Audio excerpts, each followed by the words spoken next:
Welcome to Future Foodcast. I'm Pam Leinmiller, your host. Thank you so much to our sponsor, Farm to Plate. They are creating tomorrow's food business ecosystem today. You can check out more at farmtoplate.io.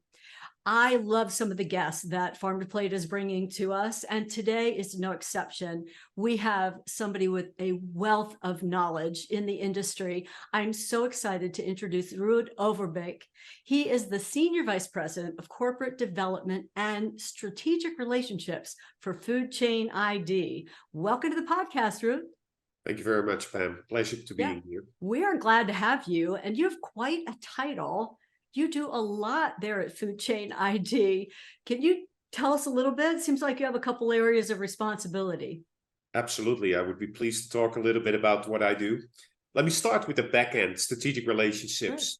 That actually, I always say it has two legs of the four legs stool. The first one is I work with our largest customers in the food and beverage industry and their suppliers to help them further their needs and making sure that they bring safe, compliant, and transparent products into the market. That's one thing.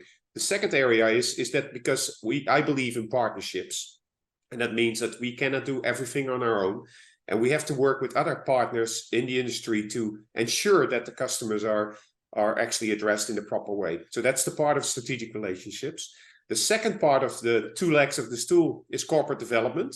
The first one in corporate development is what I call merger and acquisition. So I look strategically at the company and how we can grow and meet the customer demands.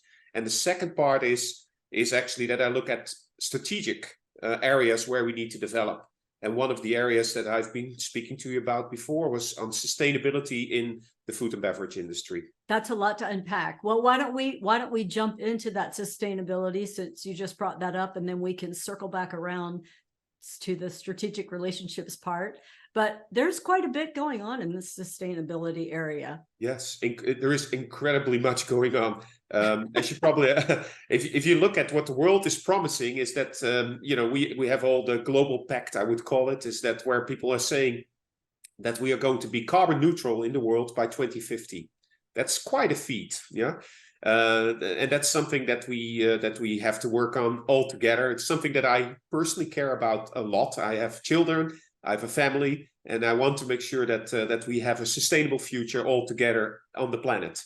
At the same time, I always say in sustainability there are three P's. So I mentioned already people, I mentioned planet, but the third one is profit. There is no way that we can actually get something to work if there is no sustainable financial future as well. So businesses will not be doing it if there is no incentive to do it. So that's part of sustainability as well. What is interesting is obviously when you look at the 2050 goals, food and beverage has a large part of it. And all the major food and beverage companies have promised that they will reduce their footprint by 50% by 2030, which is already a feat. And then to 100% by 2050 to meet the global demands of the reduction of the carbon footprint. Yeah, so I think these are great goals to have, at an academic level, but how do you achieve that? You're talking about sustainability and people are making claims about where their food's coming from, and you have to verify those and get the information. I mean, how are we going to achieve some of these things? Do you have some witty inventions in mind? I know Food Chain ID has some things in place. Yeah, that's an excellent question again. I mean, you already say it. How do we make sure that something is happening? I think that's a general question that we have to answer. So what we're focused on is what we call verification and measurement. So is there anything achieved? Yeah? Do we meet the targets that we have set out for ourselves to be able to meet those targets? And we as a company are focused on verification, and maybe I can talk a little bit about our history as a company, which may help people to understand why we are so interested in it. We actually, the birth of the company was in 1996, where we invented the first PCR-based test for identifying non-GMO crop versus GMO crop. Mm-hmm. So that actually, for people in the US, that led to the famous butterfly that you see on your food. Yeah, so with us inventing that measurement, verification program was developed to be able, based on that measurement, to be able to say something is GMO or non-GMO. So measurement and verification is a key part of looking at whether we achieve something.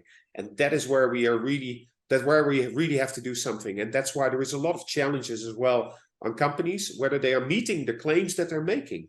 And we are trying to support companies in doing that. Well, and that's really where you started. Like you said, I mean, that is part of your identity as a company, that whole verifying. And that was a big deal at the time, honestly. GMO, non-GMO, that's a identifier right there, because people are putting that on their packaging. Consumers are depending on that. And I think it's a really big certification process, just being able to identify that. Absolutely. But yeah, how do you get, because you're very much a technology company. You have a lot of technology going on. Why don't you tell us some of the things that you have in place? I don't even know. You have all kinds of databases, and tell us about Thank you very much for the question again.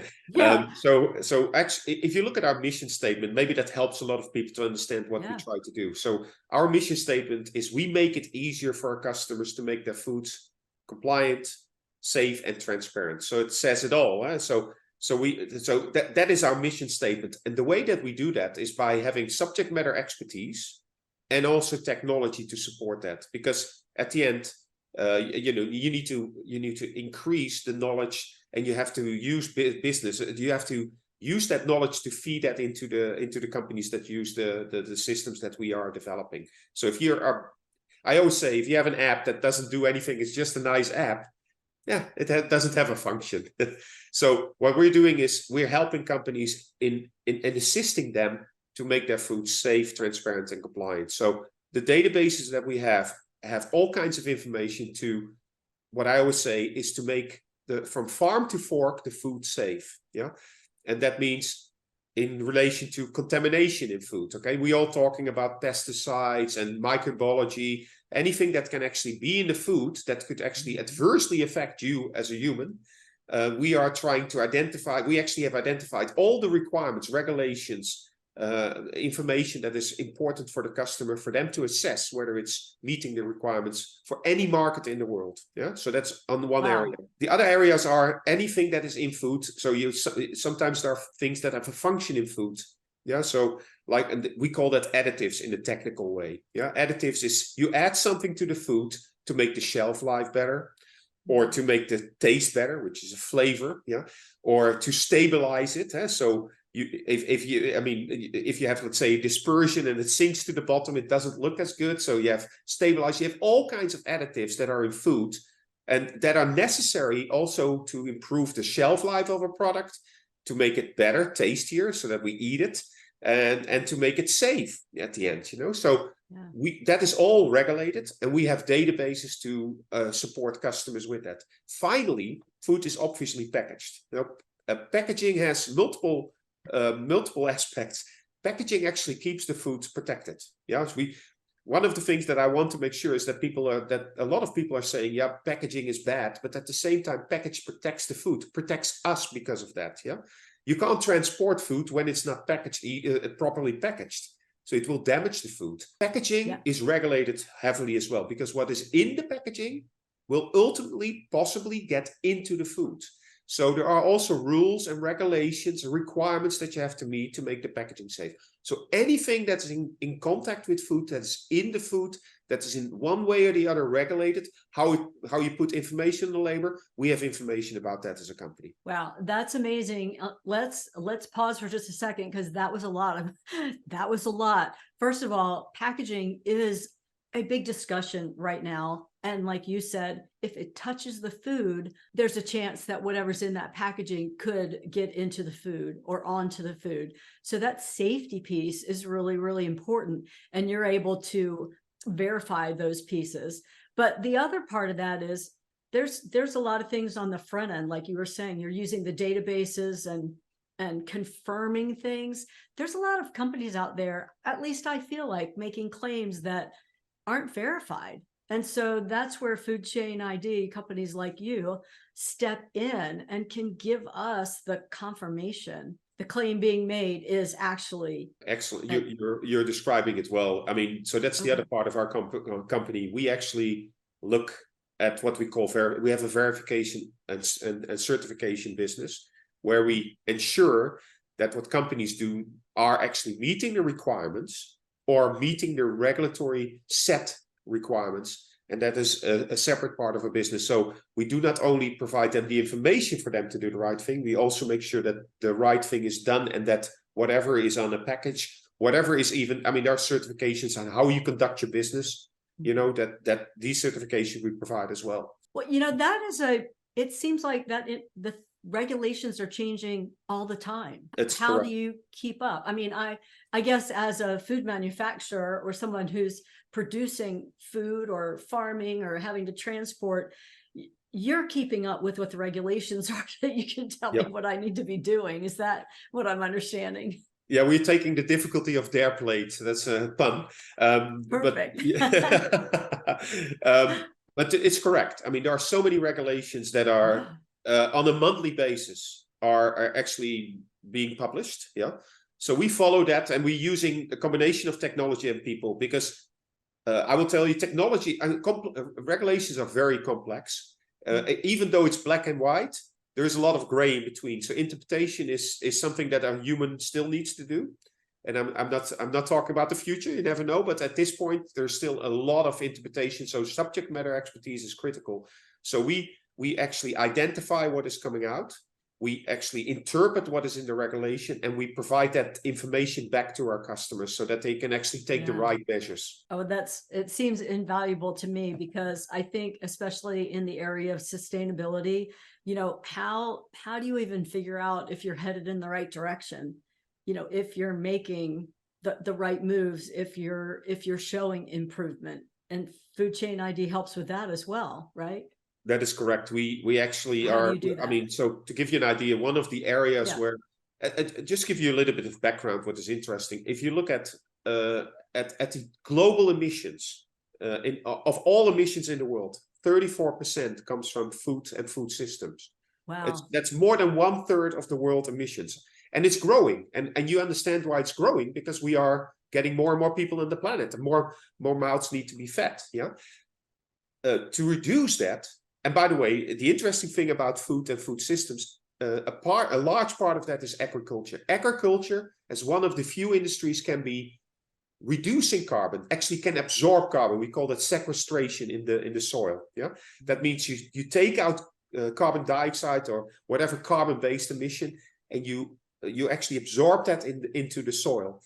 That is actually reducing the carbon. That's one of the few industries. So we can do a lot in the food industry. And what we need to do is so if you talk about regenerative agriculture, which means you absorb carbon in the soil, you actually have to measure how far you are on that path. Because it's not like a flip of the switch, not on or off.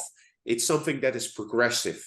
It's something that you improve over time, and you need to measure and verify that so that we can so companies can make claims. We improved on our goals by 10%, by 20%, by 30, and we did it by working with our supply chain, by doing this, and that. That's what we're doing as a company, verifying that they are progressing in the way that they want to progress, or better. Yeah. Well, Ruud, you brought up that term regenerative agriculture. For our viewers and listeners, can you talk a little bit about what you're looking at measuring with the regenerative agricultural movement to know you're headed in the right direction? What kind of things can you look at the farm level? Well, we all know, obviously, that plants actually use CO2 to grow. Yeah, so that's one of the measures. So you basically look at carbon, what you call carbon in the soil. Yes, because that is actually that plants use to grow. Yeah, and so if you grow more plants, you actually absorb more. So trees are a good example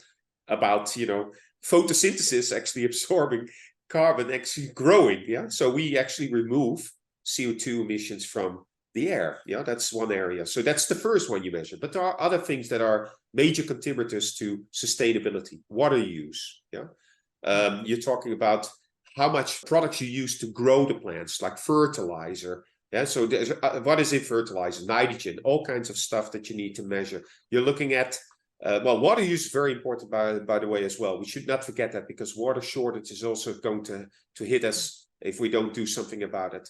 And there are many other things that you actually measure in the soil, and actually how you perform your agriculture. That's all part of regenerative agriculture. Yeah, and I think, thank you for explaining that, because again, it's a term, I think a newer term, that maybe the general public hasn't heard a lot about, and what actually goes into that, because it really is a big movement, and to try to educate the farmers on what they're doing that they could change to actually move in the right direction for the sustainability pieces, and how, if you can give them some data on what they're doing, and then if they make some changes, the data, what I'm hearing is, then you can give them the new data and make sure you're verifying they're heading in the right direction. As a company, we can also look at the farm and look at where the main sources for emissions are, so what kind of things can they do to progress? So because we have a lot of data from farms, over time, where they have made progression. So you could already say, hey, compared to one farm, your energy use is very high, or your feed, if you have animals, your feed is a major contributor. The cows are emitting a lot of methane and CO2.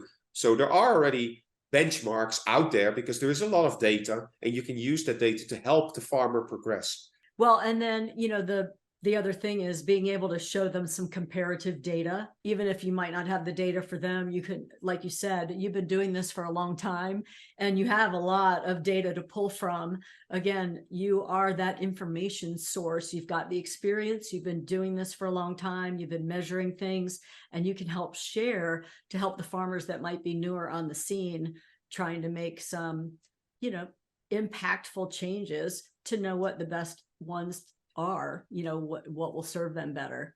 Well, what other initiatives are happening at Food Chain ID that you'd like to share with us? Yeah, and one of the things is, obviously, if a farmer needs to do something, they need to make an investment. So it's not always easy for farms to make an investment, because the livelihood of a farm is part of sustainability as well. Remember, I mentioned the P for people. It's a very critical component as well. So one of the things we're doing is with our customers, is working with the customers, and ultimately the food company or the distributor, whoever is actually the customer of the farmer, to help incentivize the farmers to do the right thing. So we are helping to have a scheme in place, working with partners, by the way, because we don't do that on our own, working with them to find an incentive plan for farmers to do those things, and that ultimately the food companies can report on the reduction of the carbon emissions that they have, so improving their footprint. So we're helping to set up programs, incentivize the farmer, but then measure, verify, and that can be reported ultimately by the food company. Right. So that's really taking it all the way through the supply chain, all the way from the farmer to the food company that's utilizing those materials and producing the food, whatever they might be doing with the raw materials. Correct. Farm to fork, I always call it, or farm to supper. Seed to supper is another one. Or with the fish, I mean, we're talking about farms, but fisheries are also a big part of our food supply chain, and there's regulations in there as well, and I'm sure there are data points that you've got for that industry too within the food supply chain. Absolutely, every part of the industry can contribute. So we're giving you one example now, but in principle, we're working on multiple aspects of the food supply chain. That's why we're called Food Chain. It's not just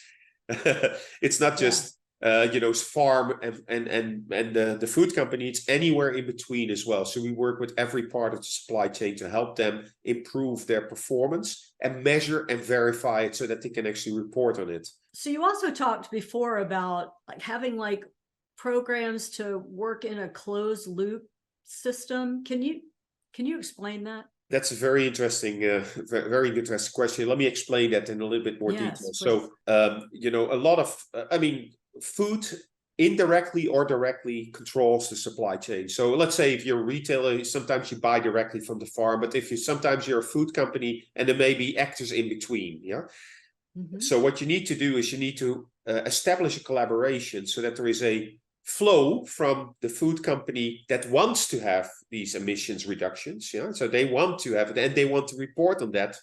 And a lot of these companies are already investing in the supply chain. So they're investing in programs. But at the same time, they should, and we've heard that as well, we should measure and verify that what we invest in is actually happening. Yeah. So, and so what happens then is they need to have that closed loop system, what I call it, is that they work with their distributors and they work with let's say, the companies that are the cooperatives and then with the individual farmers, so that the money that is flowing is incentivizing the farmers to do something at the same time that the farmers then are being measured on their progress, and that the information flows back to the basically to the food companies or any actor that is desiring to have the information in between. And the key is then is what we do now a lot in the industry, we call that offsetting. Yeah, it's carbon offsetting. So there is a global market for carbon. Yeah, so that carbon is basically sold at a let's say $1 per ton. Yeah, and companies are now buying to offset they're buying carbon credits to offset their emissions. What would be better is instead of buying it, is just working with your supply chain and inset the offsets. So that's a closed loop system working together in achieving the goals. Now, are these some of the areas that you would work with the strategic partners that you were talking about? Absolutely. Okay. Yeah. Do you have so an for example to of, give you, yeah, I mean, it's very exciting to talk about that. We work with a company that's specialized in carbon trading, for example. Yeah. Okay. Because at the end, you know, if you want to, you can create a monetary value of if the farmer does something. It can if they offset, let's say they reduce the carbon output, then you could offset that as a carbon, and it has a value, as I said, because it's traded. Yeah. So that you could even trade it on the open market. Cooperatives could work together, and they could create credits, and they could sell those credits to whoever in the supply chain would like to buy it. So that's one area. We also work with technology from space, where you can measure from space, you know, what is happening in the field, and then you measure that on the ground and using models to apply and then say how much carbon has been reduced, because with space you can actually use and say that's where you need to measure at that point, and then the model will give us great output. So we're working with multiple actors in the technology space to support that. I mentioned to you as well that you look at companies and how they perform, and you use technology that's called life cycle assessment. So it is a technology to look at the footprint of a farm, for example. And there is technology that we utilize as well from partners. So there are multiple partners that we work with, different actors that will augment what we are trying to do. Yeah, well, because you know what your core expertise is. Yeah. And then it seems like you have these ancillary abilities where everybody can be feeding the data back in, and you can utilize that kind of from a hub. I mean, you're serving everyone. The strategic partners do what their niche is and what they're specifically good at, and focus on that. And then you can get the best of everyone. And I think cooperation is a great thing in this case, because everybody can focus on their area that they really know the most about. And especially verification, you can't be the judge and the juror. So there has to be a standard that you adhere to. So if there is let's say, verification, there is a requirement for carbon credits, which is a verification requirement that you have to meet as a verifier. You can't be, you can't just haphazardly do a verification. You need to fulfill the requirements of the standard. Otherwise, it's invalid and it has no meaning. It has no function. And that is actually key, as well as making a claim. You referred earlier to companies making a claim. A claim should be verifiable, because otherwise it has no value. There have been a lot of foods, there have been a lot of ingredients where people are making ridiculous claims, and people and consumers believe that, or they find out that it's not truthful, and then they're going to sue companies. Well, and that's bad for the whole industry. I mean, when companies are making claims, and I think sometimes the pressure is so much that they might make the claim knowing that there's not really good systems in place across the industry yet to verify all the claims that are being made. So maybe they can get away with it for a little while, but I think in the end, those that aren't doing the right thing, you'll catch up with them. But like you were saying, it's important to have that third party, like a food chain ID, that's in there with the data to actually verify improvements that are being made or offsets that are happening, and you're collecting the data to do all of that. Yeah. And what a great service. I mean, Yeah, independence is key. And that is, independence actually assures people that something has been verified against a standard that people can trust. Yeah, and that is transparent and published, and that people can check it. And I can tell you one thing that is interesting. I did one time a study, just for the fun of it, is how important Gen Z is. Yeah, and what I didn't know is that Gen Z is more than 1/3 of the Earth's population. It's really, incredible. I didn't know that either. I didn't know until I found it out. What is interesting about that is that Gen Z cares, yeah, and they will check. I mean, I don't. My children, if they see a QR code, boom, the telephone is out, and they check and they verify. They check the information, etc. Gen Z specifically, as an audience, is very interested in making sure that there is certain information available, that the information has sources, etc., etc. So more than 1/3 of the population. It's from a consumerism part of standpoint. We definitely have to take care of that audience. So interesting that you say that, because I've talked to some other companies in the food industry that are more on the retail side, and they really focus on capturing that 18 to 22-year-old market, because they know if they capture them and build that relationship and that trust with them, they have a customer for life, loyal and committed. And once you gain their trust, and that's what we're talking about here, really, as consumers, is we want to be able to trust that those that are providing us things in food industry that we're consuming, that we can trust them, and we feel good about the brand and the company and all those things. And all this plays into that. The verification that Food Chain ID is doing, and the implementation of regenerative agriculture tenants to be able to help farmers know what direction to go and how to improve. I mean, those are all really important to serve the growing, as you said, consumer base, which is getting larger. We need to figure this out so we can continue to feed all the people. Ruud, thank you for all this wonderful information. Is there anything else you want to share with our listeners and our viewers before we go today? Yeah, I want to say one thing that's maybe interesting for you as well, is you talked about packaging. Yeah? So packaging, sustainability and packaging is one other critical item that people are really concerned about. Everyone knows about the big batch in the ocean, of plastics. By the way, which majority is actually fishing nets, but okay. Still, there is a lot of packaging that gets into the ocean. So there is a lot of push and that's also in the food industries, that to actually reduce the amount of plastics, reduce the amount of packaging for that matter, so that we don't grow the patch. So we're also working on packaging sustainability and helping companies to identify what is allowed. I mean, because at the end, remember what I said in the beginning, what is in the packaging gets into your food, and you don't want to have the whole waste bin get into your food, okay?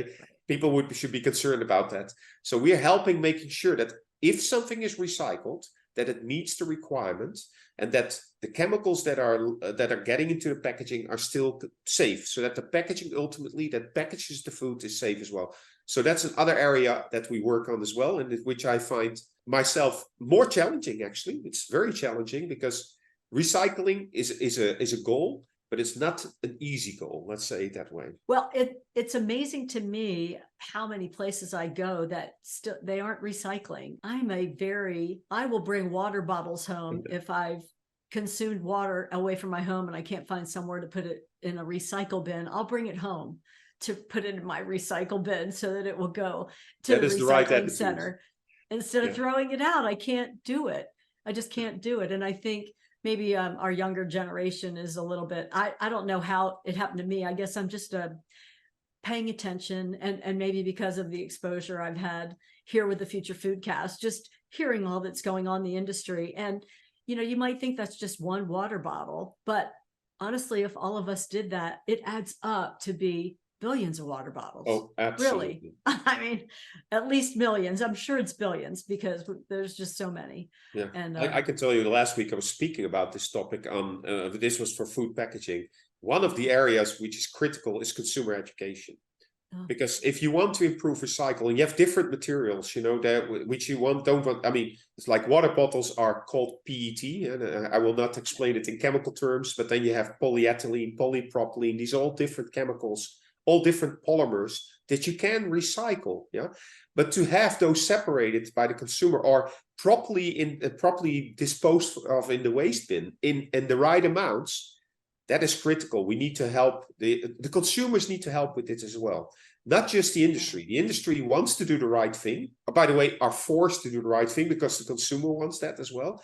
But at the same time, the consumers have to contribute their part as well. Everyone is part of this equation. If we want to be more sustainable in a society, if we want to make sure that claims are correct, we need to push for that. Yeah, we need to work together to do that. Yeah, I think that's a really good point. And I want to take this opportunity to thank you for keeping our conversation at an understandable level, because you are the one with the chemistry degree, and you really could have taken us way down into the science of all that you're talking about. I realize that. So on behalf of our listeners, thank you so much for keeping us on a level that all of us could understand. It was my and pleasure. thanks for sharing that last thing about sustainability and the part that each of us can play, because I think it's coming down to that. I mean, that we're all trying to do better, and awareness is a big part of that. So thank you for sharing what you're doing at Food Chain ID to help with awareness, verification, certifications, gathering the data and using that to help implement better and better programs as we realize where the biggest impact is and where we can do the most good. So thank you for being with us today, Ruud. Thank you very much, Pam. It was my pleasure, Yes. and I really enjoyed speaking with you. And if you enjoyed this issue of Future Foodcast, we invite you to give us a comment, subscribe, and like us on your social media. We would love to be in your inbox on every episode. Have a great day.